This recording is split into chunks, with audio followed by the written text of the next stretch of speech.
few weeks ago on this show, I told you Texas Republicans were teeing up one of the most aggressive mid-decade redistricting plans we've ever seen. Not to make elections fairer, not to give voters more choice, but to lock in power for the next decade, no matter what the voters actually want. Well, the fight just came to a head, and Texas Democrats, they're not sticking around to get steamrolled.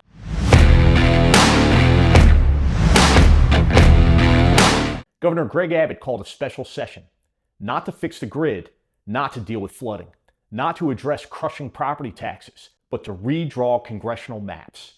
And these aren't minor tweaks.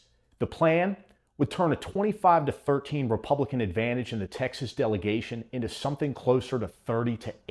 Republicans are selling it as more compact and fair, but voting rights groups, they say it's racial gerrymandering, splitting Black and Latino communities, packing some voters together and cracking others apart to weaken their voice. One of the lawmakers behind it even admitted the maps were drawn with partisan intent. In Texas, that's legal.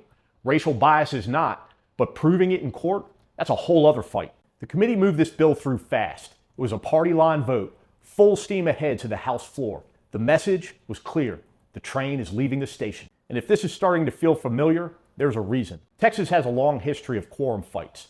Lawmakers skipping town to stop bills from passing. Back in 2003, the so-called Killer D's left the state to block another Republican redistricting push. They delayed it. They made headlines, but in the end, the GOP still got its map. Last night, history repeated itself. More than 50 Texas House Democrats walked out, literally leaving the state. They boarded flights to Illinois, New York, and Boston to deny Republicans a quorum.